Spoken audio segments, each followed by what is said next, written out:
Bonjour à tous. Aujourd'hui, nous allons parler d'un élément clé de la gestion du personnel, la planification des ressources humaines ou la planification aux ressources humaines.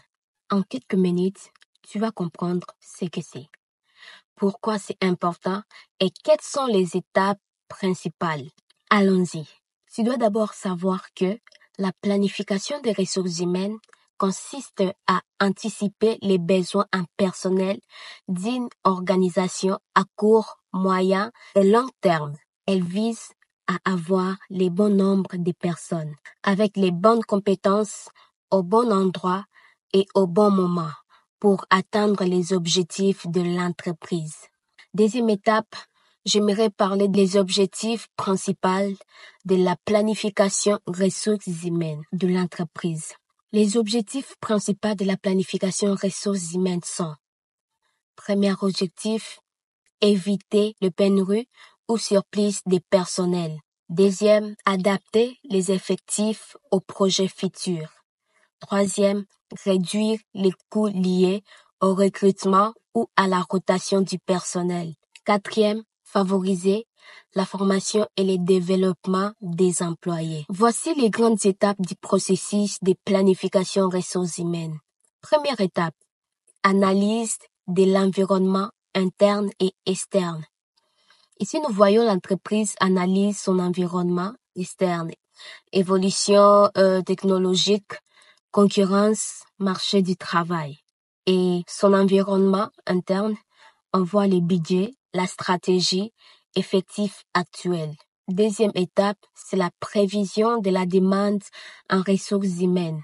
Ici, l'organisation prévoit ses besoins futurs en personnel et se demande combien de personnes, quelles compétences, à quel poste, pour quel projet.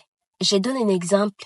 Si une entreprise veut ouvrir une nouvelle agence, elle anticipe combien de vendeurs et de managers seront nécessaires. La troisième étape, c'est l'analyse de l'offre en ressources humaines. Ici, on examine les personnels disponibles en interne. On se pose la question, combien d'employés, quelles qualifications, qui est prêt pour la promotion, qui va partir à la retraite ou démissionner. La quatrième analyse, c'est écart entre l'offre et la demande. Ici, on compare l'offre et la demande. Si la demande est supérieure à l'offre, il faut recruter ou former. Si l'offre est supérieure à la demande, il faut envisager des réaffectations, des départs ou des reconversions. La cinquième analyse, c'est l'élaboration d'un plan d'action ressources humaines. En fonction des écarts détectés, on met en place un plan. Recrutement externe, formation interne, mobilité du personnel, gestion des carrières, ainsi de suite. La sixième analyse, c'est la suivi et l'évaluation. Enfin, on surveille l'exécution du plan et on ajuste si nécessaire.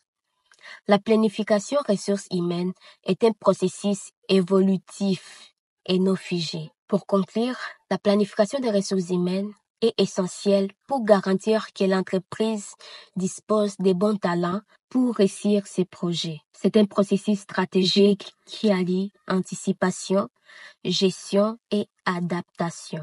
Merci d'avoir regardé cette vidéo. N'oublie pas, une bonne planification ressources humaines, c'est la clé d'une organisation performante. C'est tout pour aujourd'hui. Au revoir, à la prochaine.